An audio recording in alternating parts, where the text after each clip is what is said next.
Boa tarde a todos.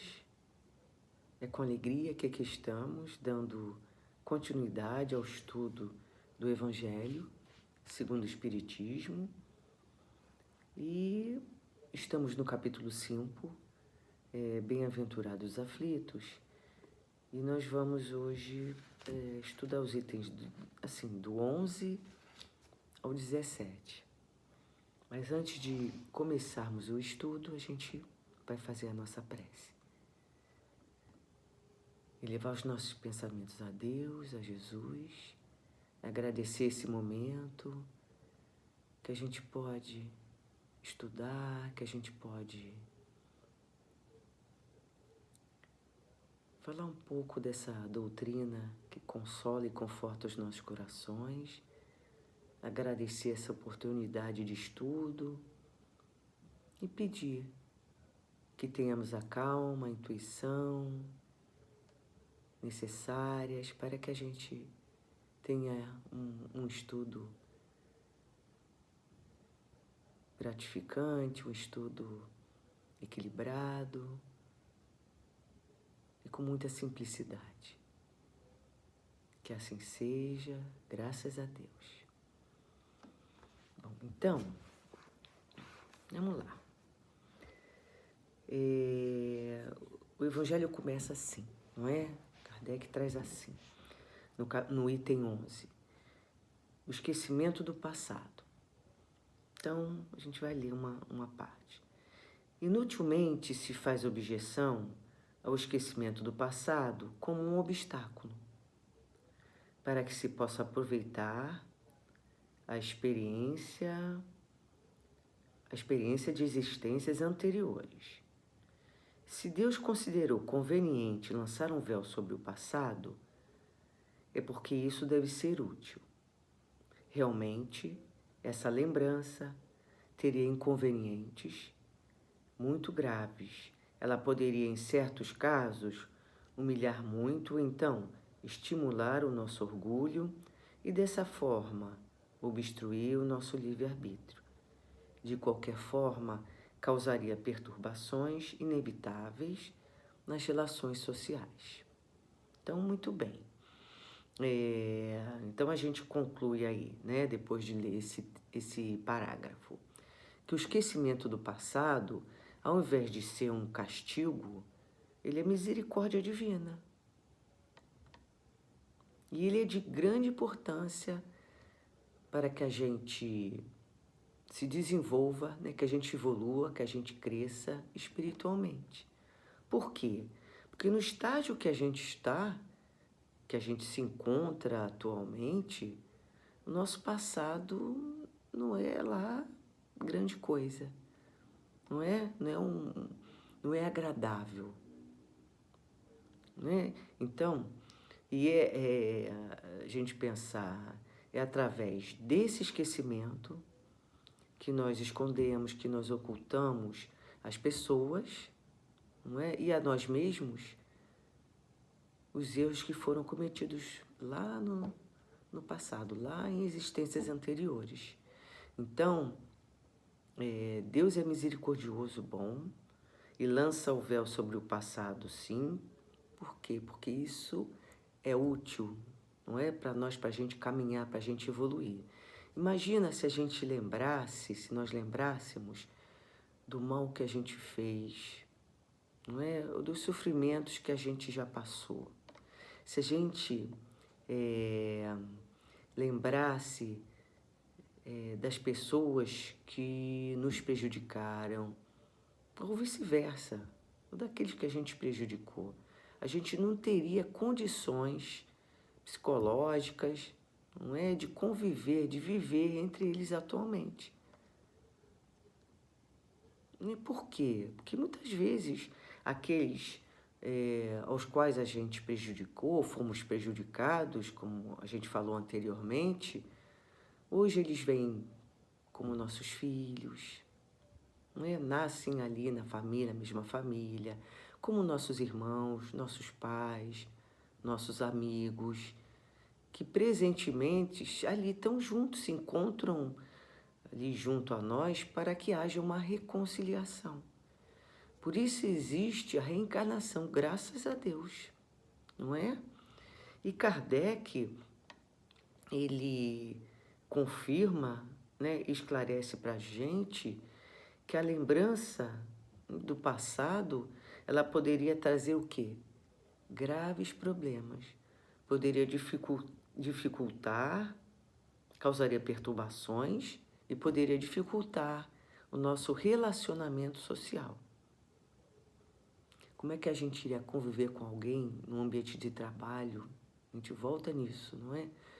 Na nossa família, sabendo, reconhecendo que se alguém nos ofendeu, nos traiu, foi desonesto, né? Ou vice-versa. Imagina a gente reconhecer que aquela pessoa que a gente ama ali foi prejudicada por nós, ou foi ela que nos prejudicou em algum momento. Como é que seria essa relação? Se atualmente, não é, pelas escolhas que a gente faz, que ainda são difíceis, pelos erros que a gente comete, a gente fala assim, né? Não me lembra do que eu fiz, não me lembre disso, não é? Nosso desejo é deletar, apagar da memória essas lembranças, os erros que a gente cometeu, porque são ruins, não é? E, por outro lado, a gente fica, assim, feliz, né? Entre aspas, quando a sociedade, quando as pessoas desconhecem o que fizemos de errado, esquece, não é? A gente volta aqui, se o nosso passado não é agradável, né, visto onde a gente está, num planeta de provas e expiações, espíritos comprometidos com a lei de Deus, recordar os erros, recordar rancor, ódio, remorso, né, seria o quê? Seria um obstáculo à nossa melhoria, à nossa caminhada. Daí Deus, com a sua bondade, com a sua sabedoria, né, fez com que esquecêssemos o que fomos para recomeçar em uma situação melhor, com liberdade de escolha. Aí a gente vai ler agora um terceiro parágrafo. Kardec fala assim: para nos melhorarmos, Deus nos deu exatamente o que necessitamos e o que nos basta, que foi a voz da consciência e as tendências instintivas, tirando-nos o que poderia nos prejudicar. Não é? Como Deus sabe exatamente o que a gente precisa para evoluir, Ele nos deu a voz da consciência, que os espíritos dizem, né, que a voz, essa voz é a recordação do passado. É ela que nos adverte o que é o certo, o que é o errado, o que é o bem, o que é o mal. A voz da consciência é como aquela luzinha, né, que acende, aquela luzinha que acende, falando assim, perigo, perigo, né, para que a gente não cometa os mesmos erros, é um sinal de alerta, para que a gente não cometa as mesmas faltas de antes. E muitas vezes essa voz, ela é acionada pelas inspirações, boas inspirações dadas pelo nosso guia, pelo nosso mentor, não é? E ele fala também das tendências instintivas, que são as nossas inclinações, as quais a nossa consciência nos adverte, não é, para resistir. Então, o nosso passado, ele deságua sobre a personalidade que a gente tem hoje, né? E as tendências que a gente traz, da qual o Kardec fala, né, refletem o quê? A nossa realidade espiritual, né? Estão muito ligadas à nossa história evolutiva. E essas tendências, elas se manifestam quando nós somos provocados, não é? Quando a gente recebe um elogio e a gente se mostra como realmente a gente é. É uma provocação que vem aquele, né, aquele sentimento, aquela quentura que vem do pé até a cabeça, que a gente reage, a gente fala, a gente, não é, se mostra realmente como nós somos. São as nossas tendências que a gente, não é, ainda traz. Não é? Então, cabe a nós nos esforçarmos, não é? Lutarmos para que a gente elimine essas más tendências, para que as boas para que elas sobressaiam. Né? No item 12, Kardec ele fala assim, motivos da resignação. Então ele começa citando as bem-aventuranças, quando Jesus fala assim, bem-aventurados aflitos, que é o título, né, maior do nosso capítulo, porque serão consolados. Jesus, aí vem a explicação, Jesus indica ao mesmo tempo a compensação que espera os que sofrem e a resignação que faz bendizer o sofrimento com o prenúncio da cura. Então, como é que a gente pode interpretar esse parágrafo, não é? Quando Jesus fala, bem-aventurados os aflitos, porque serão consolados. Né? Serão felizes, porque poderão quitar os seus débitos, poderão quitar, né, as suas dívidas. Se a gente começar a entender,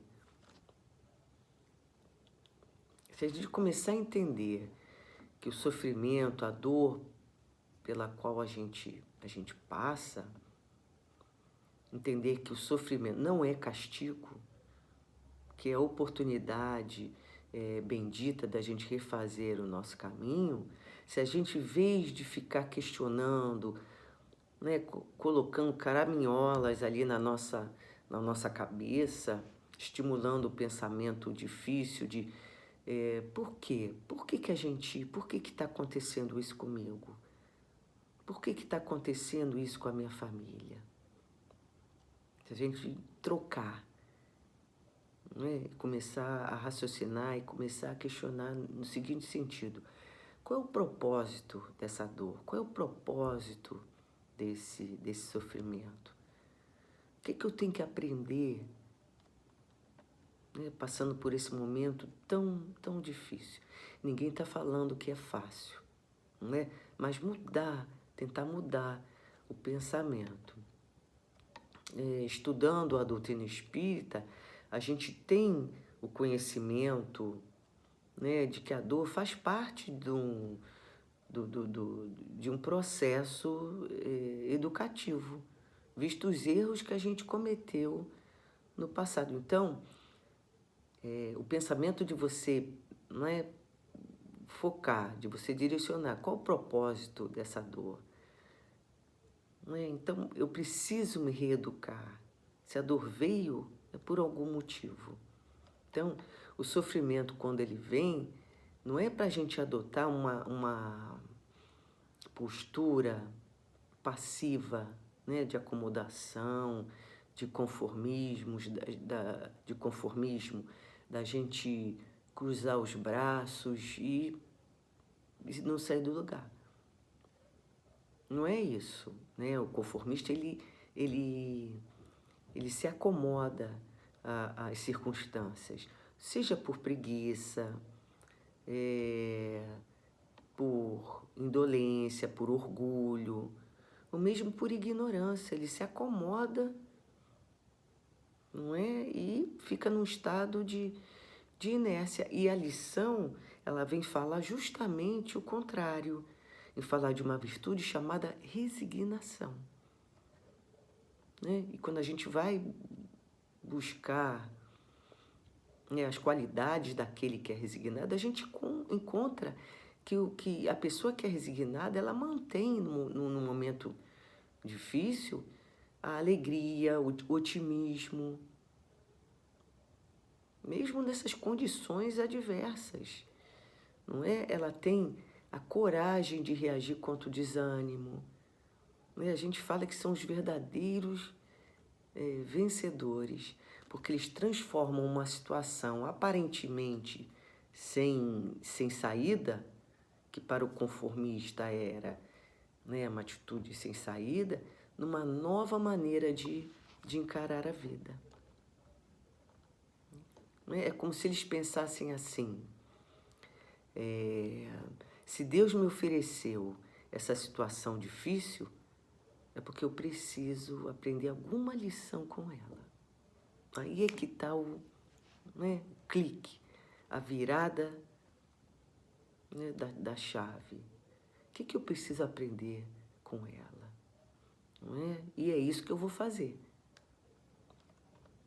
Como o Evangelho traz sobre a obediência, a resignação, ele fala que a obediência é consentida pela razão, pelo raciocínio. E a resignação é aceita pelo coração. Então, aquele que é resignado, ele assume uma posição, uma postura de um filho que confia no pai. E que desse pai, ele espera sempre o quê? O melhor. Ainda assim, mesmo que a situação que é adversa, ela chegue, né, com muito peso, com muita dificuldade.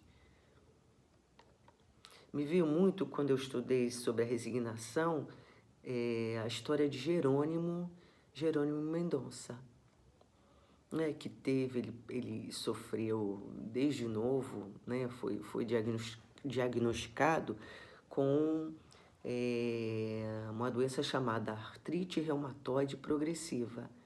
Então ele tinha muitas dores, né, no corpo, né, no joelho e tal. E chegou um momento que ele ficou impossibilitado de se locomover. Usou muletas por algum tempo, mas enquanto lecionava, e depois ele ficou acamado. Mesmo com todos os medicamentos que ele tomava, ele sentia dores fortíssimas. Mas como ele tinha muitos amigos, os amigos, né, se reuniram, como um amigo faz mesmo, e pediram, né, se reuniram materialmente e pediram para que fizesse uma cama especial para colocar o Jerônimo, e colocaram, de tanta dor que ele sentia, um saco de areia de 30 quilos ali no seu tórax, para que ele pudesse suportar a dor. Mas Jerônimo Mendonça, depois ele conheceu a doutrina espírita, né? Ele recebeu de um amigo uma Kombi, e ele era levado, né, para os lugares, porque ele dava palestra, né? Ele se tornou um orador espírita, não é? E ele, o que ele fez? Ele transformou aquela cama numa tribuna, onde ele fazia as palestras por todo o Brasil, né? Então ele com toda a dor, com todo o sofrimento, com toda a doença que ele passou, ele não ficou, né, na resignação passiva, não é? Ele conseguiu realizar grandes trabalhos, valiosos, né? Um valioso trabalho. Então, ele era assim, um homem resignado, ele não ficou de braços, como a gente falou, não ficou de braços cruzados, e trabalhava para diminuir os efeitos daquele problema, não é? Ele aceitava, ele procurava se adequar, né, sempre à vontade de Deus, às lições de Jesus.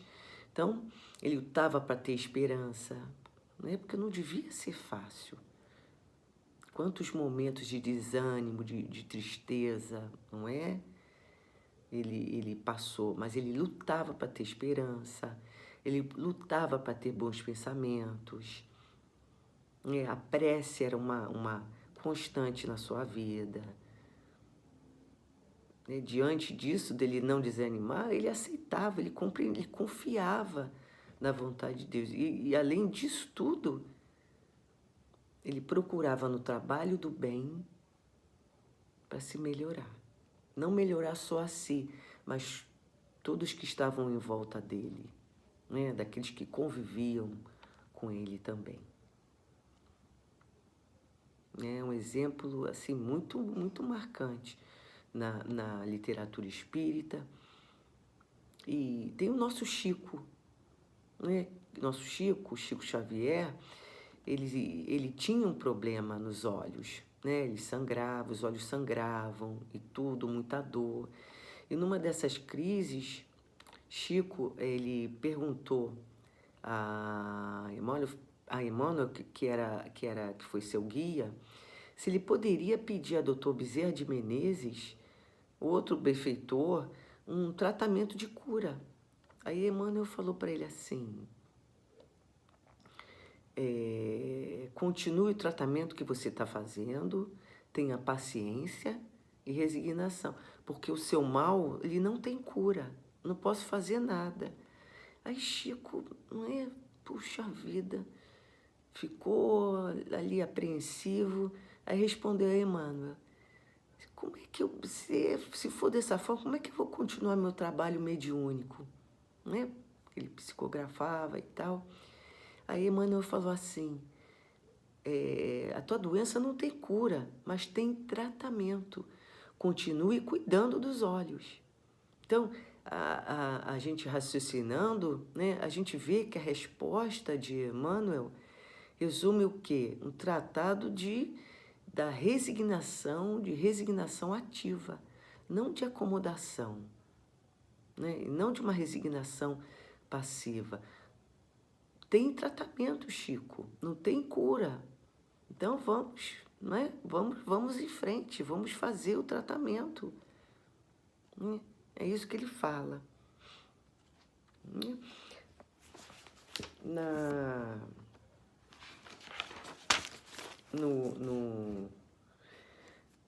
No item 13, Kardec fala assim, né, sobre as provas. O homem pode abrandar ou aumentar o amargor das suas provas pela forma com que encara a vida terrestre. Não é? Eu lembro muito de um familiar meu que vivia reclamando, né? Reclamava e nada satisfazia, nada do que a gente fizesse, nada. E os momentos que a gente tinha de contato, de estarmos juntos, de reunir a família, que era um momento de alegria, não adiantava, não contagiava, né, essa pessoa. Então ela ia ficando cada vez mais doente, mais triste, mais deprimida, não é? Porque ela não se permitia, né, aproveitar aqueles momentos de felicidade. Então, a gente pensa assim, está nas nossas mãos, não é? Escolher sorrir ou chorar, não é? Tem gente que escolhe chorar, tem gente que escolhe sorrir, como Jerônimo Mendonça. Então, se a vida ela apresenta para a gente momentos difíceis, a gente precisa confiar em Deus, né, que está junto a nós, a Jesus, nosso mestre, querido amigo, os benfeitores espirituais. Não é? Não é porque a gente não está na nossa querida casa do caminho, nosso porto seguro, né, que a espiritualidade ela não está junto a nós. Não é que o Dr. Herman, né, não está conosco, não está cuidando de cada um. Pelo contrário, ele está mais perto do que nunca. A espiritualidade está perto da gente, não é? Cuidando de cada um de nós. Não é? A gente precisa confiar. A gente precisa fechar os nossos olhos e sentir e se permitir sentir, né, a presença da espiritualidade nos ajudando a caminhar nesses momentos difíceis. Kardec continua falando do suicídio e da loucura. Então ele fala assim, que a calma e a resignação adquiridas na forma de considerar a vida terrestre e na fé do futuro dão ao espírito uma serenidade que é a melhor defesa contra a loucura e o suicídio. Efetivamente, é certo que a maioria dos casos de loucura são devidos à comoção produzida pelas vicissitudes que o homem não tem forças para suportar. Portanto, se ele, pela maneira com que o Espiritismo faz encarar as coisas deste mundo, recebe com indiferença, até mesmo com alegria, os reveses e as decepções que o deixariam desesperado em outras circunstâncias, é evidente que essa força obtida pela compreensão que o Espiritismo lhe dá e que o coloca acima desses acontecimentos, preserva a sua razão dos abalos que poderiam perturbá-lo. Então, Kardec colocou, né, juntos o suicídio ou a loucura, porque ambos acontecem pela, vamos pensar assim, pela suposta impossibilidade, né, que a pessoa,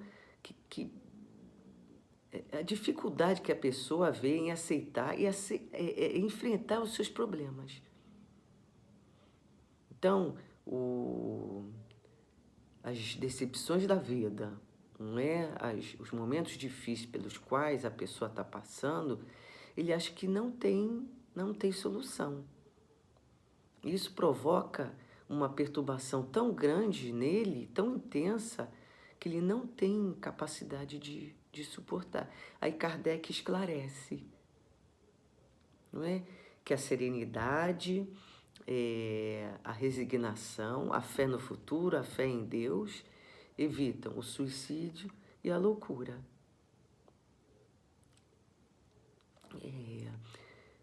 A gente sempre ouve, né? Fala assim, tudo passa. Então, os nossos sofrimentos não são eternos. Quando a gente consegue ter esse pensamento, né, que os nossos sofrimentos não são eternos, a gente começa a ter o quê? A esperança. Né? E os nossos sofrimentos, eles se tornam mais suaves. A gente sabe que vai passar. Ai, desculpa. Que vai passar. Né? A gente sabe que o homem vive sem alimento, vive pouco tempo sem água, mas não vive sem esperança. Né? Se a gente pensa bem, foi até uma amiga querida que falou isso para mim. Né? O que nos fez passar por essa pandemia, de estarmos aqui juntos, unidos, né, foi a esperança de que tudo isso vai passar. E se existe esperança, existe razão de viver. Então, aquele que pensa em tirar a sua vida, né, ele quer acabar naquele momento, com a sua dor. A dor que ele está sentindo. Né? Então, ele vê na morte a resolução, não é, para todos os seus problemas. E Kardec vem falando que tanto a loucura quanto o suicídio poderiam ser evitados com o conhecimento da doutrina espírita. E a doutrina espírita vem comprovando isso com a fala, com o testemunho de tantos espíritos, com o depoimento de tantos espíritos, não é? Falando que a vida, ela se prolonga mesmo depois do corpo físico, né? Que o suicídio, ele é um obstáculo para que ele reencontre no mundo espiritual aquelas pessoas que ele amou, que ele se afeiçoou, não é? A doutrina espírita vem falando isso tudo. Então, para a gente ir finalizando, né, a doutrina espírita, ela demonstra, né, ela fala, nos esclarece, comprova que cada um de nós somos responsáveis pelo que nós somos, pelo que a gente faz, pelas nossas escolhas, não é? Quantas vezes a gente ouve falar, né, a doutrina espírita traz, nós somos herdeiros de nós mesmos nessa caminhada. E ela comprova, né, ela mostra a força que nós temos, a vontade que nós temos, né, de nós sermos orgulhosos, de prepotentes, é a mesma vontade, se a gente perceber, é a mesma vontade, se a gente acionar essa vontade, ela vai fazer a mesma coisa, né? Vai nos livrar do orgulho, da prepotência, a vontade é a mesma, não é? Então, bendita, né, doutrina espírita. Então a gente vai finalizando, né, com esse pequeno estudo, são muitos detalhes, né, são muitas informações, mas peço que vocês leiam, né, o capítulo, esses itens, porque traz muitas informações e consolam o nosso coração. Queremos agradecer esse momento, a espiritualidade amiga que nos ajuda, está presente, confortando, consolando o nosso coração. Muito obrigada. Um beijo para cada um. Fiquem com Deus.